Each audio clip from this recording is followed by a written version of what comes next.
वक्त नहीं मिलता, आप रानी माँ को और सेनापति को क्यों दोषी करार कर रहे हैं राजन? क्यों? मधु, मेरी बात को गौर से सुनो।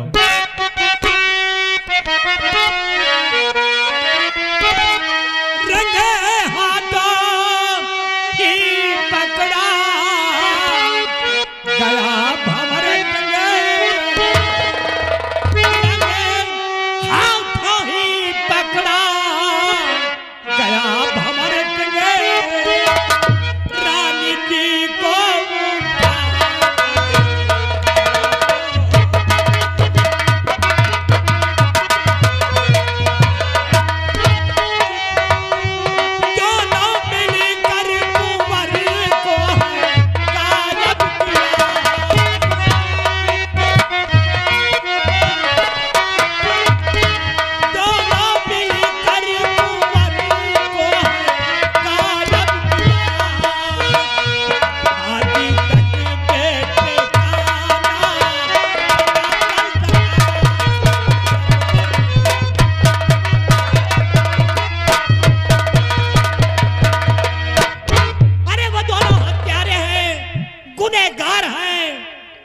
सजा मिलनी चाहिए।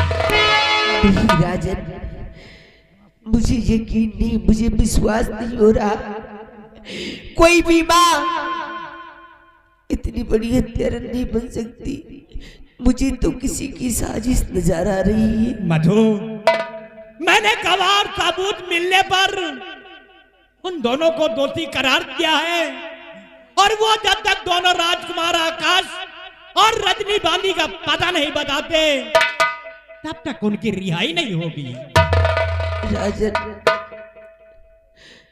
कोई भी फैसला लेना, कोई भी फैसला लेना, एक बार सोच लेना और समझ लेना।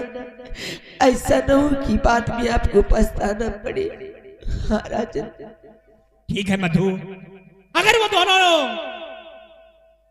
निर्दोष है तो उन्हें सजा नहीं मिलेगी। मधु, तुम जाओ, इसके बारे में हम लोग विचार करेंगे। जाते जाते एक बार और कहती जाती हूँ राजन, कोई भी फैसला लेने से पहले एक बार सोच लेना और समझ लेना। मेरी समझ से रानी माँ और सेनापति निर्दोष है। ऐसा ना हो कि बाद में आपको पछताना पड़े। मैं चली। जाओ मधु।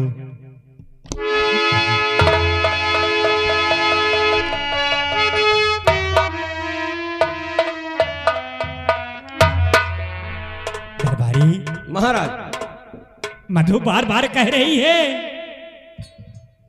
कि सेनापति भंवर सिंह और महारानी तारा दोनों निर्दोष हैं। अगर ये निर्दोष हैं तो राजकुमार आकाश और रजनी बांदी का पता क्यों नहीं बताते?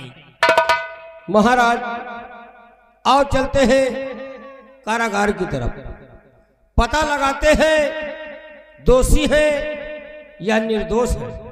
तुम सिपाही ठीक कहते हो। आओ हम इसी वक्त कारागार की तरफ चलते हैं। चलिए महाराज। आओ मेरे साथ।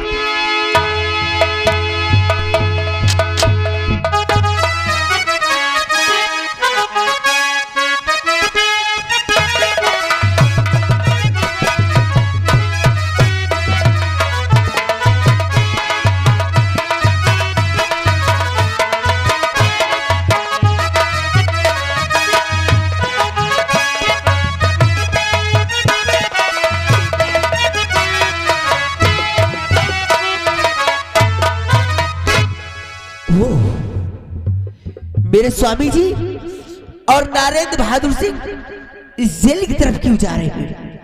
लगता है फिर से कोई नई चाल चलने जा रहे हैं। लेकिन नहीं स्वामी जी, मैं तुम्हें कोई भी चाल में कामयाब नहीं होने दूंगी, क्योंकि मैंने प्रतिज्ञा की और कसम खाई हूं कि राजमाता को बचाने के लिए और सेनापति को बचाने के लिए क्यों ना मुझे अपनी जान की कुर्बानी देनी पड़े, लेकिन राजमाता पे और सेनापति पे आंच नहीं आने देगी। स्वामी जी, वफादारी के नाम पे, अरे वफादारी के नाम पे 4 चांद में लगाऊंगी, और तुम करोगे गद्दारी तो वफादारी करके मैं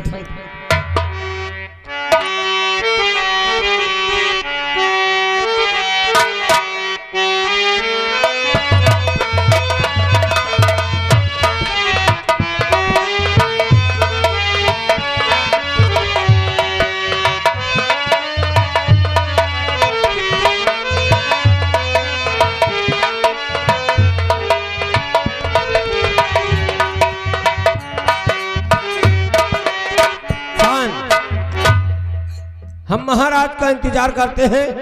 वो आएंगे, स्वयं पूछेंगे दोषी हैं या निर्दोष हैं। हम इसी वक्त महाराज जी का इंतजार करते हैं।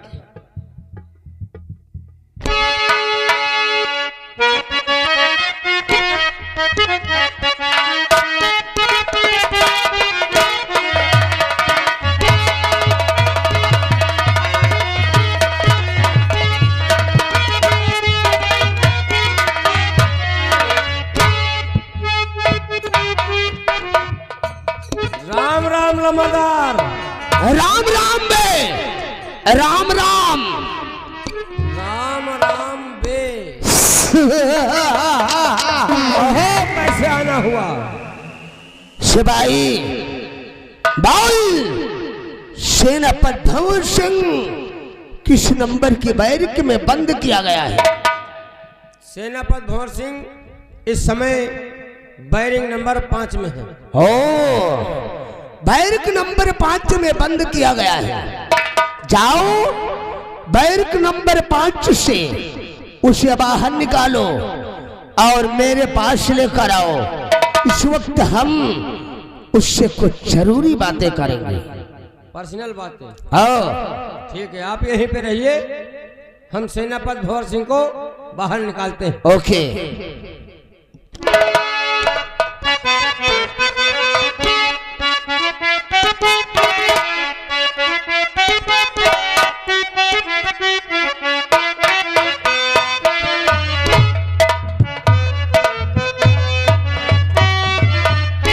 आप बातें करें, हम चल रहे हैं, थोड़ा चाय नाश्ता करते हैं। जाओ।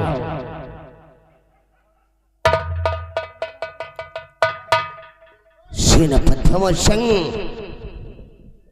तेरी दशा को देखकर हमरा के बहुत तरस आ रहा है। आखिर तेरे को इस वफादारी में क्या मिला? यही कि तू जेल की सलाखों के पीछे घुट घुट कर अपनी जिंदगी जी रहा है। महामती भैरव सिंह, ये तो वही अजनबी है जो दिन उस दिन महाकालेश्वर धाम में सम्राट के समक्ष मेरे और राजमाता के खिलाफ गवाही दिया था और माँ बेटे के रिश्ते को कलंकित किया था। ये आज इस जयनगर की सलाखों के अंदर क्या कर रहा है?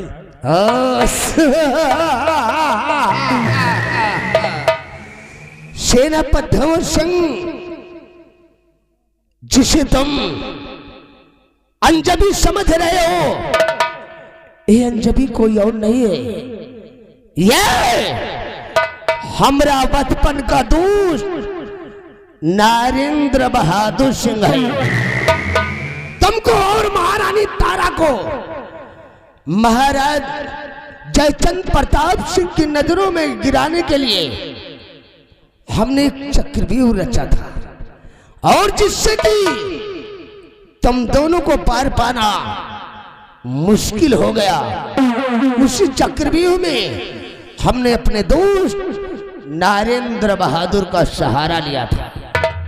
महामती भैरव सिंह, आपने दोस्त नारायण बहादुर के साथ मिलकर तुमने भोलेनाथ की पावन धरती पर मुझे राजमाता की नजरों में गिरा दिया और माँ बेटे के रिश्ते को कलंकित करके, और आज इस भंवर सिंह की दशा को देखकर तुझे मुझ पर तरस आ रहा है भैरव सिंह। भंवर सिंह, अभी कुछ नहीं हुआ, अभी कुछ नहीं बिगड़ा।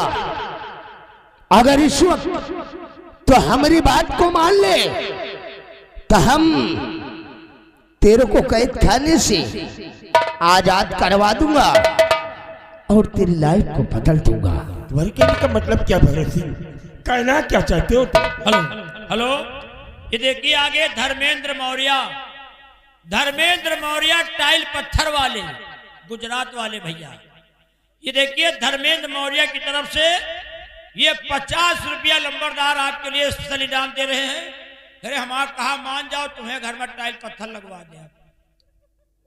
सेनापति धवल सिंह, अगर इस वक्त तुम उस सपोले आकाश के बारे में हमरा के साफ साफ बता दो तो हम उस सफोले आकाश को मौत के घाट उतार दूंगा और मौका मिलते ही हम महाराज जयचंद प्रताप सिंह का नेशनामो इस दुनिया से मिटा देंगे।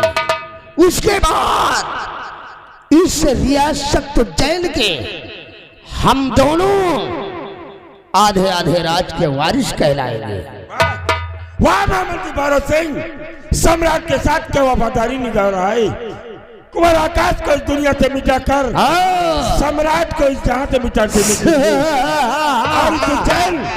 उज्जैन का तू सम्राट बनना चाहता है। सम्राट बनना चाहता हूँ। महामंत्री भैरव सिंह, तेरी हसरत तेरे दिल में रह जाएगी, कभी पूरी नहीं हो सकती। हरामजादे, तू सम्राट तो क्या, यहाँ एक कुत्ता भी नहीं सारे उज्जैन का बन सकता है। क्या बोला रे?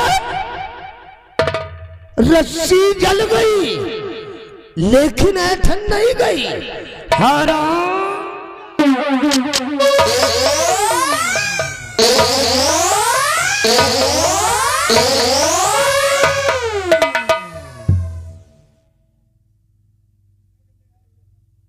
हरामजादे, सेनापति सिंह अभिवक्त है और सफोले कुंवर आकाश के बारे में हमरा के साफ साफ बता दे, वरना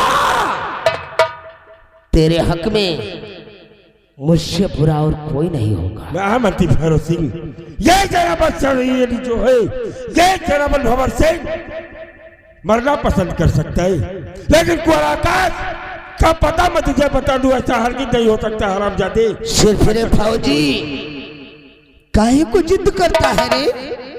शायद तेरे को नहीं मालूम कि चुटकी भर मिट्टी मिलती है, चुटकी भर मिट्टी मिलती है कानून के रखवालों को, लेकिन माल खाने को मिलता है हम जैसन गद्दारों को।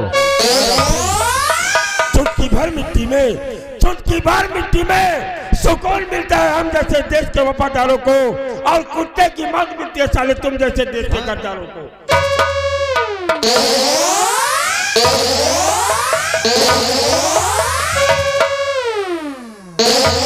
हरामजादे, अभिवक्त है, बताओ उस सफोला आकाश कहां पर है? हरगिज़ नहीं भैरव सिंह, ये सेना भंवर सिंह के मुखारबिंदों से तो कुंवर आकाश का पता कभी नहीं पा सकता है। हरामजादे, हरामजादे, तेरी चमड़ी को उखाड़ कर, तेरी चमड़ी को उखाड़ कर तेरा चेहरा बिगाड़ दूंगा, तेरी हड्डी को तोड़कर साले दलदल में गाड़ दूंगा। बोल उस सफोला आकाश कहां पर है? बोल।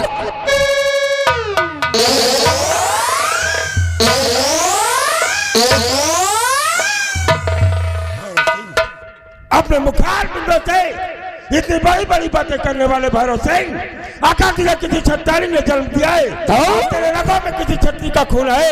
जगबारी भंवर सिंह के हाथों की हथकड़ी खोल कर देख, आकाश सारे आधे से फाड़ न दिया तो अपने बाप के पेशाब से पैदा नहीं हुआ।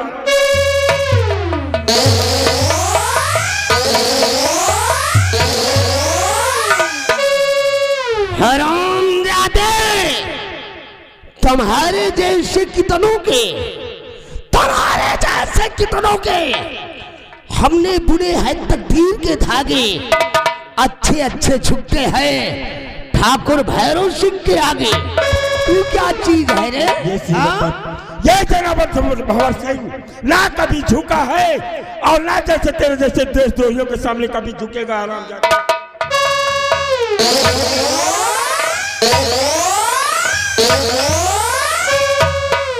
हरामजादे, अगर तू साला उस सफोले आकाश के बारे में नहीं बताना चाहता तो याद रख, तेरी पत्नी शकुंतला और तेरी बेटी चांदनी को हम इस उज्जैन की धरती पर शकुन की जिंदगी नहीं जीने दूंगा। अगर मेरी पत्नी शकुंतला और मेरी बेटी चांदनी को छूने का प्रयास किया तो साले तुम दोनों को बोटी बोटी काट के रख दूंगा।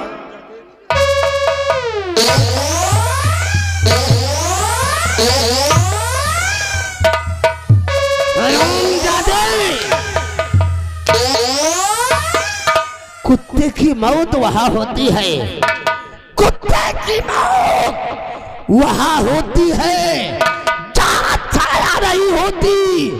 हम जैसे क्षत्रियों के दिल में कोई दया नहीं होती। नरेंद्र बहादुर इस ससुरा इस तरह नहीं बताएगा। महारानी तारा को कैद खाने से घसीटते हुए यहाँ ले आ, क्योंकि ये साला महारानी तारा को अपनी मां समझता है। आज एक मां को उसके बेटे की आंखों के समक्ष गिराऊंगा और उसकी इज्जत को लूट कर मिट्टी में मिला दूंगा। बेटा आंखें फाड़ कर देखता रह जाएगा और हमरा कुछ नहीं कर पाएगा। घसीट कर लिया। राजमाता को मेरे पास मत लाना, क्योंकि तुमने भोलेनाथ की पावन धरती पर सम्राट के समक्ष राजमाता के साथ मेरे नाजायज संबंध और कुंवर आकाश को मारने का जो कलंक का टीका इस भंवर सिंह के माथे पर लगा दिया है। मैं राजमाता को अपने चेहरे का दीदार नहीं कराना चाहता। हरामजादे, तो फिर बोल उस बोला आकाश कहाँ है? उस दिन तो तुम दोनों को महाराज की नजरों में गिराया था। आज महारानी तारा को तेरी आंखों के समक्ष गिराऊंगा। आओ आओ महारानी तारा, तुम्हारा स्वागत है। आओ।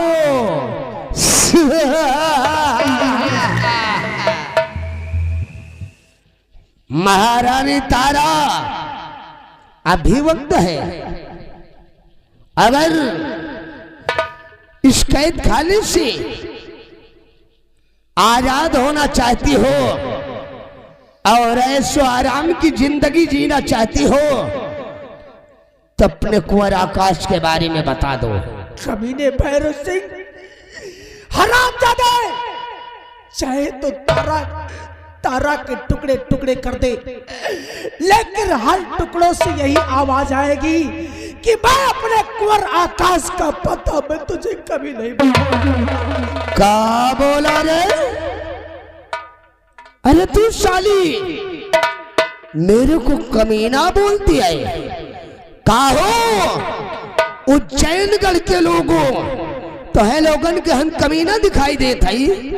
अरे इस ससुरी 2 टके की औरत कमीना नहीं, मेरे को कमीना बोलती है। हरामजादे, मुझे 2 टके की औरत कहता है।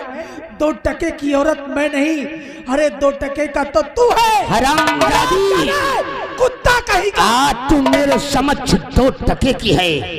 अगर तूने अपने कुंवर के बारे में नहीं बताया तो तेरी इस गोरी चमड़िया को खुरच कर खाली कर दूंगा।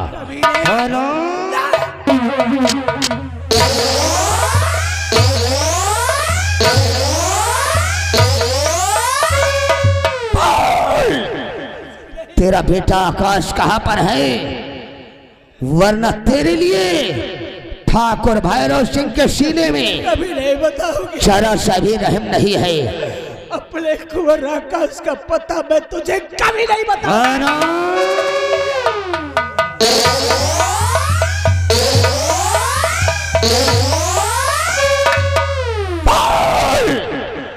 सपोला आकाश कहां पर है? वरना ये तेरा जो पालतू कुत्ता है ये साला तेरे को अपनी मां समझता है। उस दिन तो सिर्फ तेरे को महाराज की नजरों में गिराया था। आज इस कुत्ते की आंखों के समक्ष तेरे को गिराऊंगा और तेरी इज्जत को लूट लूंगा तो साली किसी को मुंह दिखाने लायक है।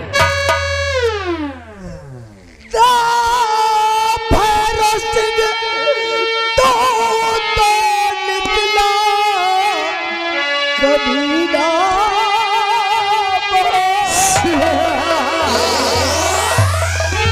भैरव सिंह तो निकला कभी ना। कीड़े तन में पड़े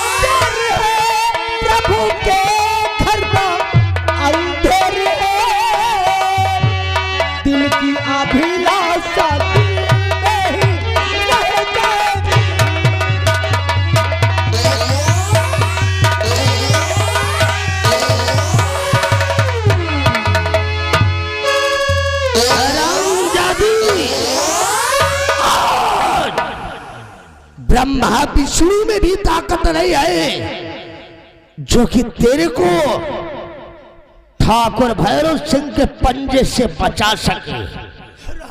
अगर अपनी इज्जत को बचाना चाहती है तो अपने कुंवर के बारे में बता दे, वरना इस कुत्ते की आंखों के सामने तेरी इज्जत को लूट कर मिट्टी में मिला दूं। रामजादे, कभी ने भैरव सिंह अपने आप को मर्द बनता है, अपने आप को मर्द कहलाता है तो खोल दे भंवर सिंह की हथकड़ी, फिर देखती हूँ तेरी भुजाओं में क्या।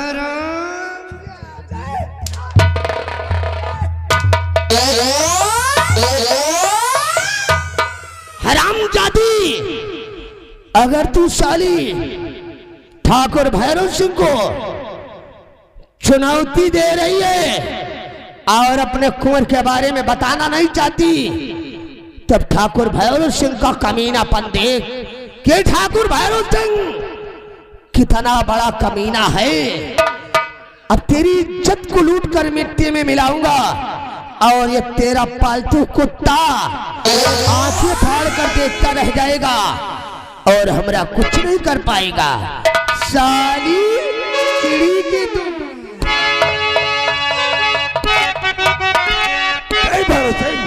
हरामजादे, छोड़ दे राजमाता को भैरव सिंह, छोड़ दे रानी को भैरव सिंह, छोड़ दे, छोड़ दे। अच्छा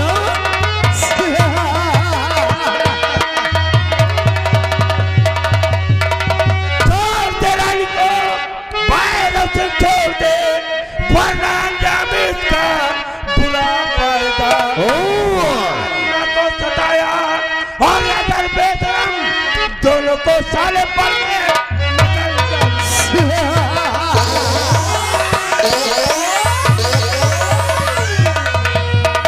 की दौर पर तू बधे तू कुत्ता सहे, दार पर तू बधे की दौर पर तू बधे तू कुत्ता सहे, भौंकने के सिवा कुछ न कर पाएगा।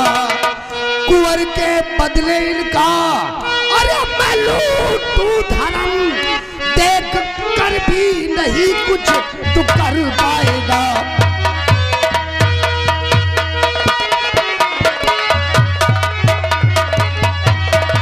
हरामजादी, अगर राजमाता को बदन को छूने का प्रयास किया तो भंवर सिंह को तेरी हथकड़ी रोक नहीं पाएगी। हरामजादे, अगर तू अपनी माँ की हिफाजत कर सकता है तो कर ले।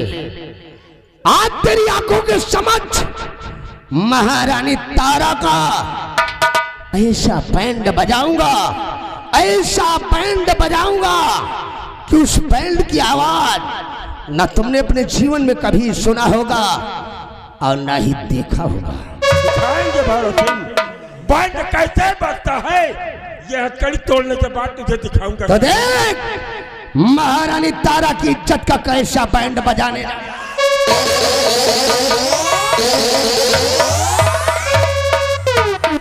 छोड़ दो स्वामी जी, रानी को छोड़ दो।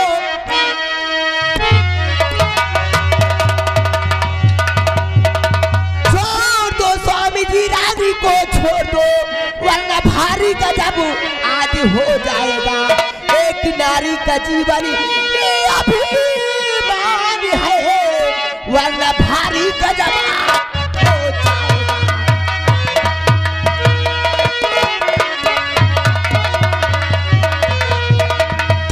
खबरदार, अगर रानी माँ की तरफ एक कदम भी बढ़ा तो इस रिवाल्वर की निकली हुई गोली तुम दोनों के सीने के पार। अरे नहीं नहीं नहीं, अरे नहीं प्रिय, अरे पगली मैं तेरा पति हूँ, पति। तू मेरे दुश्मनों के चक्कर में पड़कर मुझे मार देना चाहती है प्रिय। अरे कुछ तो सोचो, अगर तुम मुझे मार दोगी तो तुम्हारी कोख में जो हमारा अंश पल रहा है वो इस पृथ्वी पर जन्म लेगा और तुमसे पूछेगा कि मम्मी डैडी कहाँ गए, तो क्या उससे यही जवाब दोगी कि मैंने तुम्हारे डैडी को मौत के घाट उतार दिया? अच्छा है कि औलाद तब तक ना जन्म ले जब तक इस तरह के बाप इस पृथ्वी पे जीवित रहे, ताकि औलाद अगर इस तरह की शक्ल देखे ना तो वो भी तुम्हारी जैसे निकल जाएगी। अरे प्रिय, सब मेरे पुराने दुश्मन तो आप मेरे हैं। जिस पत्तल में खाए उसी में छेद भी कर रहे। आज तक रानी माँ के टुकड़ों पे पलते रहे और इन्हीं रानी माँ की यस्मत से खेलना चाहते हैं। खबरदार,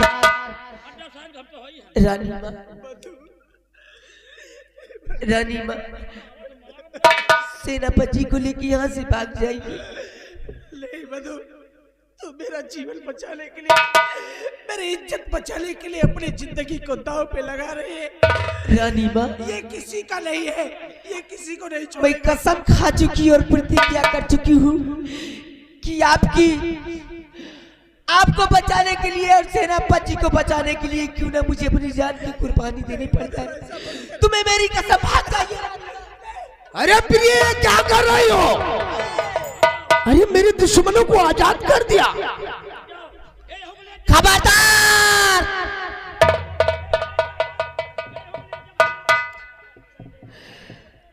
अगर जरा भी होशियारी करने की कोशिश की तो इस रिवाल्वर की निकली हुई गोली तुम दोनों के सीने के पार कर जाएगी। अरे नहीं नहीं प्रिय, तुमने तो वाकई आज मेरी आंख को खोल दिया।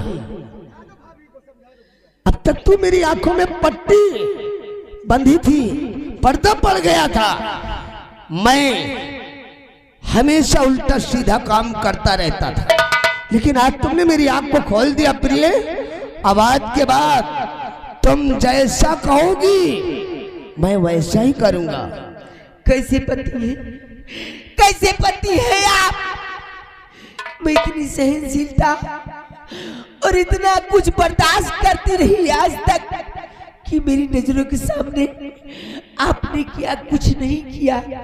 मेरी नजरों के समक्ष न जाने कितने मासूम और लाचार की और इज्जत से खेलते रहे, लेकिन मैं अपनी नजरों के समक्ष देखती थी, बर्दाश्त करती थी। इतनी सहनशीलता, इतनी बर्दाश्त करने वाली पत्नी भी तुम्हें दोबारा नहीं मिलेगी। अरे नहीं प्रिय, आज के बाद तुम जैसा कहोगी मैं वैसा ही करूंगा। प्रिय, वाकई तुम मेरे लिए देवी हो, एक लक्ष्मी हो। जब तक तुम्हारा मैं दीदार नहीं कर लेता मेरे को चैन नहीं पड़ता। प्रिय, क्या मैं तुम्हारे लिए मोबाइल फोन पर जब तुम्हारी याद आती है, कहीं बाहर चला जाता हूँ तो मोबाइल फोन पर तुम्हारी तस्वीर को निकाल कर देखकर अपने दिल को तसल्ली देता हूँ प्रिय। और तुम मुझे मार देना। क्या मैं तुम्हारे लिए कम हूँ? अच्छी नहीं